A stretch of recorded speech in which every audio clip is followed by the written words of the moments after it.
Here are the 2025 Volvo XC60s. This is the B5 Plus all-wheel drive, and we have the T8 all-wheel drive in dark theme. This year, they changed the recharge to the T8 badging. And when you go dark theme, you're going to notice the aesthetics on the exterior. I'm Anthony from Hawkeye Rides, and I'm going to go over the two different variants, the trims that you can get with them, the comparable rivals, and some pros and cons. Starting in the front, both will have standard LED Thor daytime runnings and LED headlights that integrate into the glossy black grille. The lower is going to be highlighted in the glossy black for the T8 because of the dark theme. Both trims will have front and rear parking sensors and a 360-degree reverse camera because this is the mid-trim level. When you go into the core, it'll just be a reverse camera, but what's underneath the hood is going to change the whole ball game.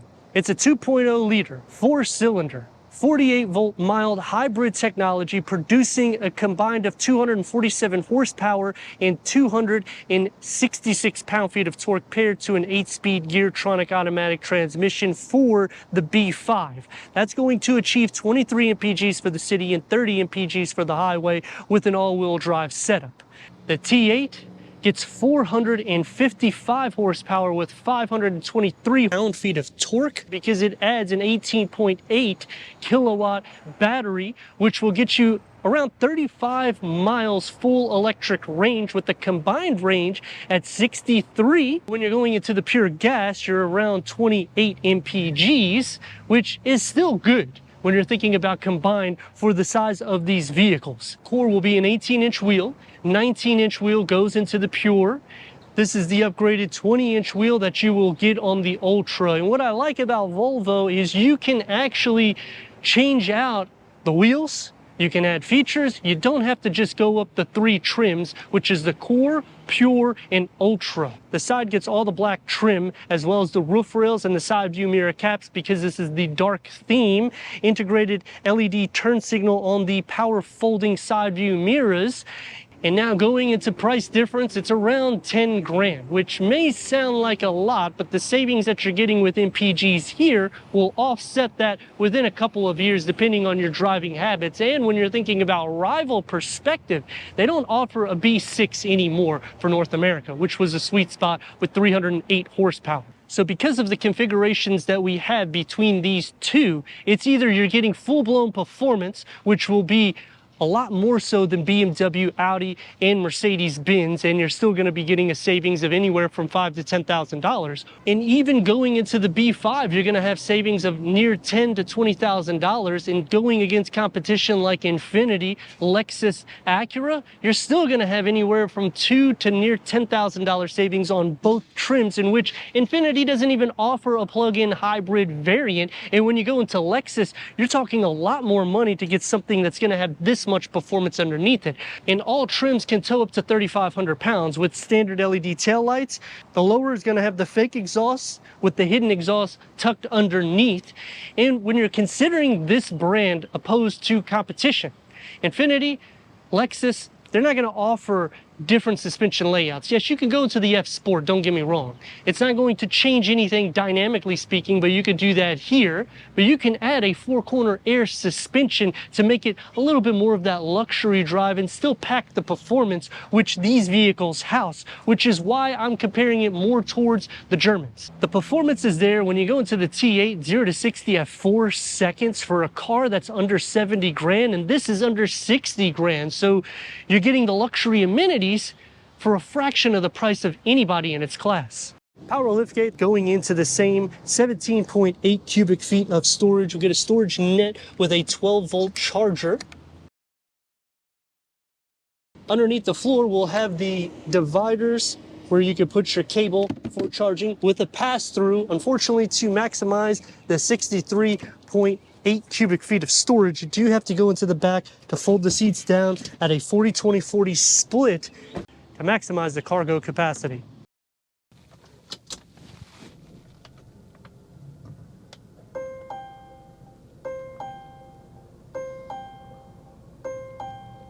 The T8.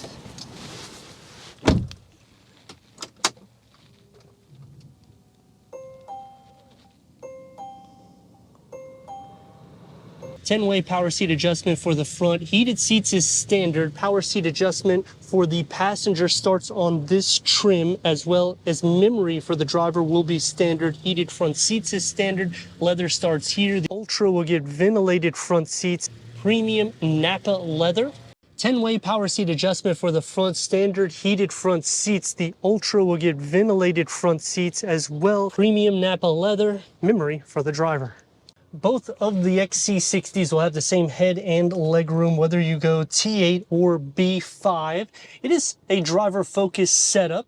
You get in wood when you go into the Plus. It's a flat tailored dash. The Ultra will have the heads-up display as well as the Harman Kardon, which has 600 watts, 13 speakers, including a subwoofer, auto-dimming rear view mirror, and a large panel moonroof, going into a 9-inch vertical infotainment screen with Apple CarPlay.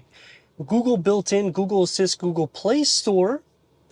Put it into reverse, and we get a reverse camera plus a 360-degree, and you can click these icons here to see in front or whichever camera that you put it into. Dual climate control settings, which you'll just click onto here, and you can just do everything really quickly. This is more or less clicking you into the home page, or a physical button as well for quick tabs, and you have some physical knobs for the sound system. It would comes into play. It opens up into a little storage for some change with a card holder. Open up here, you get your 12 volt, and the key fobs are going to be the same for either of the XC60. Gloss black is going to surround and highlight the rest. It's going to be a little bit more sporty. Opens up to a mid-size storage pocket with a USB port. Leather wrap steering wheel, multi-function. And the gauge cluster is a 12.3 digital reader that you can change some of the configuration, including having your turn-by-turn navigation. The door panel and dashboard configuring together. This is going to have the aluminum mesh when you go into the Harman Kardon. In the B6, we have the lighter color for the wood, as well as the interior. It's going to be a little bit more soft here and sporty everywhere else. One touch up and down for all the windows, with a large storage pocket, and the interior of the B5. For the back seats, headroom is going to be the same, as well as leg space. A storage net behind both of the front seats. Heated rear seats and a heated steering wheel is part of the climate package, with 2 USB ports, cup holders, and a large armrest. Air vents are going to be on the side, and the door, the same style as the front, soft where it needs to be, except a smaller storage pocket sliding into the center. The floor isn't flat. The rails are pushed back too much, so you'll share some feet space. Butt, leg, and shoulder space is not going to be an issue, nor is knee space if you're at 6'3" like me. My dimensions, not an issue. B5.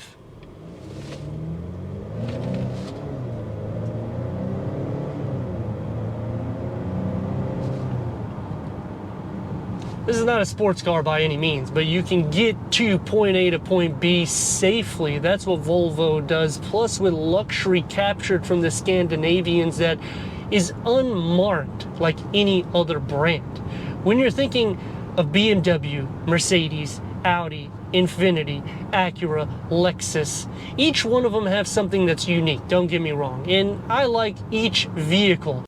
But the way Volvo does things with their pricing and giving you features and just really having 3 options, so it makes it a little bit easier to configure your vehicle, I like that. Plus, you can also up the power of the B5 with the Polestar engineering for $1,400. So if it's not a sufficient amount of power, you go back to the dealership. It's not going to void the warranty, so you don't even have to worry there, and you'll get a performance bump.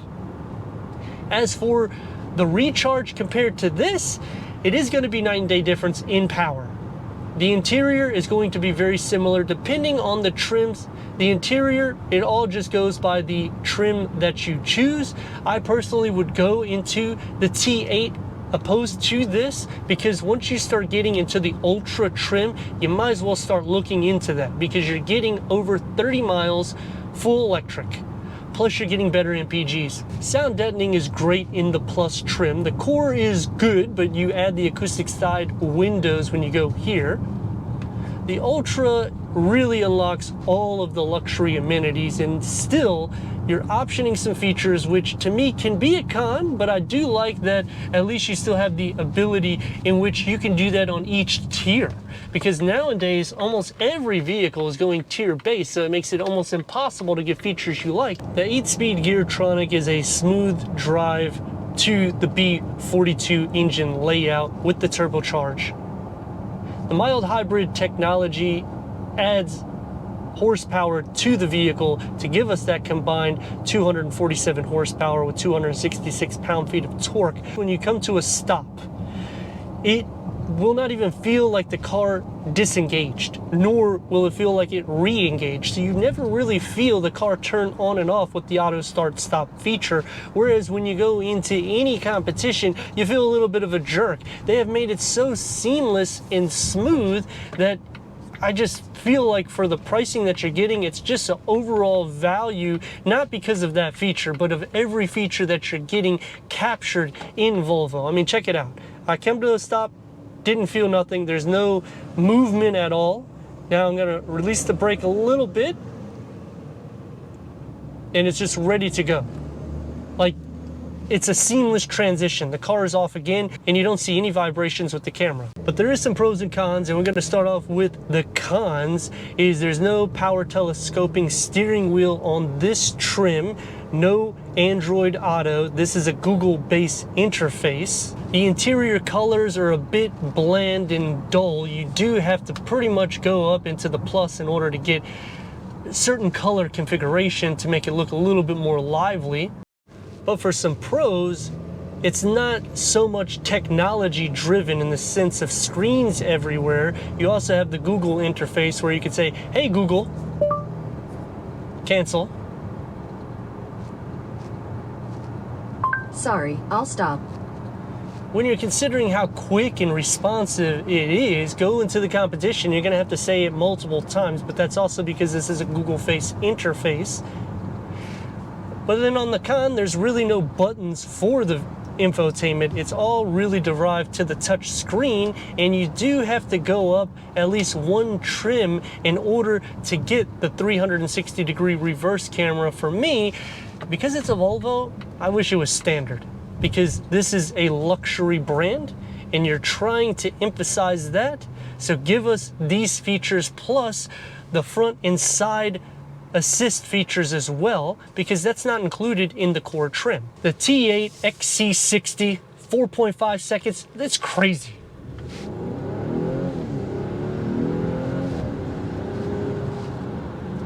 Plus, it's still luxurious, so if you're just thinking about a $10,000 difference and it's the same trim, I mean, I know it's not necessarily inexpensive, but the value that you're getting plus the MPGs, it will pay itself off in the long run.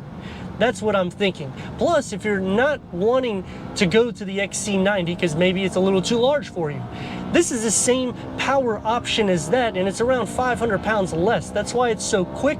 With towing capacity, that's going to be the same as the B5. Sound deadening is going to be good, and you're getting 35 miles full electric range. Charging time is a con to me because it takes about 5 hours to get a full charge, but in the same perspective, when you're driving and using your braking system, it will charge the battery as well. So as long as you keep it somewhat charged, just plug it in before you go to bed, just like a cell phone, you're really ready to go. And when you go into the Plus trim, you get a lot more luxury amenities. But on the con, you do have to add features, but then on the Pro, the features are inexpensive compared to anybody that it would compete against, in which when you're thinking plug-in hybrid, this is the way to go because you're under 70 grand. It's going to get the best MPGEs combined. It has the most performance in class, especially reaching 60, even comparing to BMW, Mercedes, Audi. You can go into its class like Lexus. It's going to outclass it. Infiniti, Acura doesn't even make something like this. So whenever you are considering whether the B5 or the T8, it is going to be night and difference in drive, but both of them are still practical and fun vehicles. But let me know your thoughts in the comments, and if you're new to the channel, consider subscribing. Check out the next video, merchandise, website, and Instagram. Leave a comment and a like, and I'd like to thank Crown Volvo Cars for giving us these two 2025 Volvo XC60s, the B5 versus the T8, for our car review.